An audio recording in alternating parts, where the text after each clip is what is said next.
This is the Morning Press from Cast Iron Brains, a brainiron.com production. Here's 11 minutes or less of news for today, Monday, December 11th, 2023. On Saturday, severe storms in Tennessee, including a tornado, killed 6 people and injured dozens more as a large, destructive weather system swept across the southeastern United States over the weekend. Tennessee Governor Bill Lee toured neighborhoods damaged by the storms and declared a state of emergency, a formality that begins the process of seeking and distributing aid from the federal government to those affected. The National Weather Service reported ping-pong ball-sized hail in Alabama, and winds damaged property in many states. The United States experiences an average of 43 tornadoes every December, mostly in Texas and across the Southeast. Elizabeth Magill resigned from her position as president of the University of Pennsylvania on Saturday after widespread criticism of an appearance she made last week before a House Committee on Education. Critics believed that Magill, who appeared alongside the heads of Harvard and MIT, failed to adequately respond to questions about the university's position on students calling for the genocide of Jews. An entirely hypothetical series of questions, as no evidence was provided that students on those campuses actually were calling for such a thing.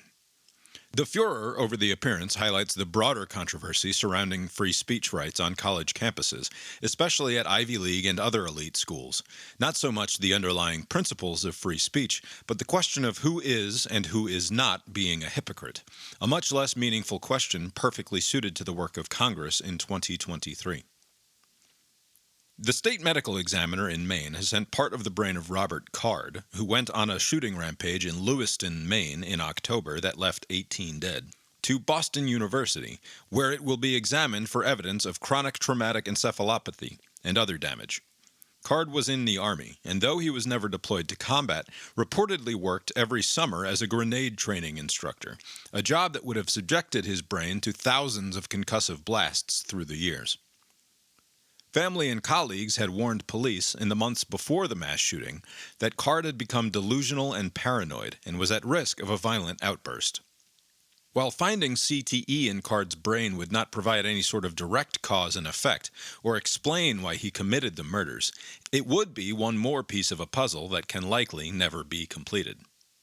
Research in recent years has linked repetitive brain trauma, even seemingly minor and undiagnosed injuries such as the blows to the head received in contact sports, to depression, aggressive behavior, poor impulse control, and suicidality, among other symptoms. Following an unscientific online poll of Twitter users who saw an Elon Musk tweet and elected to respond to it, Alex Jones's Twitter account was reinstated by Musk over the weekend. Jones, who had previously been suspended from the platform in 2018 for allegedly violating the platform's rules against targeted harassment after he posted video of a confrontation with a CNN journalist, is the face of InfoWars, a website and talk show platform that traffics in dubious theories about how the world is run and by whom. The decision comes in the wake of a lengthy interview of Jones by Tucker Carlson, the former Fox News personality who hosts a talk show on Twitter and is about to launch a subscription video streaming service of his own. It is the editorial position of the Morning Press that none of the information provided in the previous 3 sentences matters very much at all, beyond the fact of it being the focus of extensive coverage in the national media. The proceeding was not sponsored content for Twitter, InfoWars, Elon Musk, Alex Jones, or Tucker Carlson, but was in fact deemed newsworthy by every single mainstream news media outlet that the Morning Press could think of. In sports, Shohei Ohtani, who won the American League Most Valuable Player award twice with the Los Angeles Angels of Anaheim, on Saturday signed a 10-year contract with the Los Angeles Dodgers, a deal that will reportedly pay him, eventually, $700 million. Much of Ohtani's salary is deferred to years after the 10-year span of the contract, some accounting wizardry that will allow the Dodgers to escape a punishing competitive balance tax bill from Major League Baseball, and also allow the team to spend more in pursuit of building a strong roster around the two-way superstar.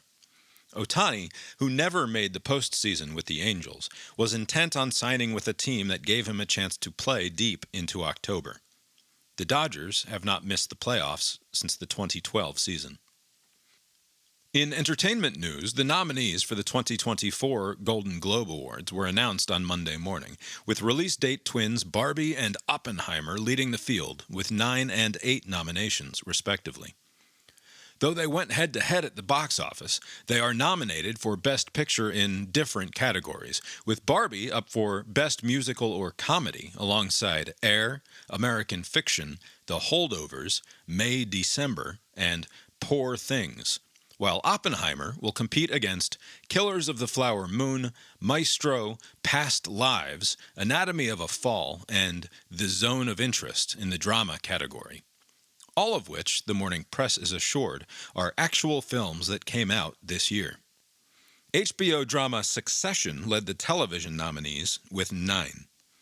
The Golden Globe ceremony will be broadcast on CBS on Sunday, January 7th, a new home for the show after many years on NBC.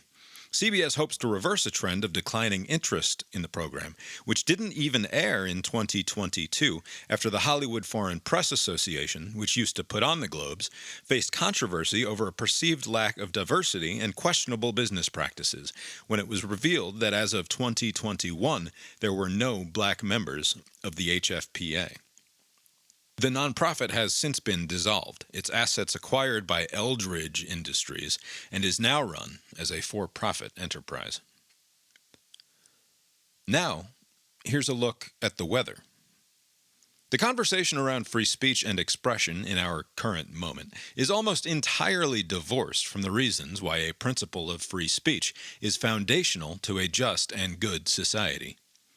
This is the case to such an absurd degree that even those who are in an obvious position to defend themselves with reference to the important philosophical concepts that undergird a free society are unwilling or unable to do so, because we have apparently decided that the single most important aspect of individual liberty, the right to express the content of one's own mind, is less important than the tribe we choose, or the tribe some other tribe has chosen for us.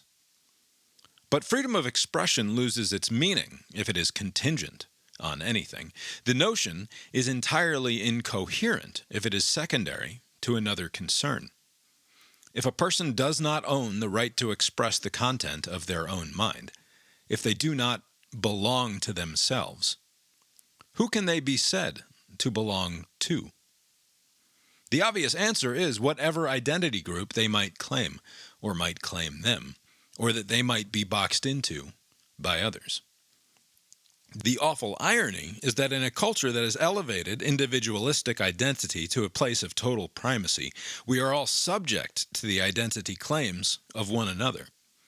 This is a direct inversion of having a foundation built on the ideas of respecting principles of freedom of expression.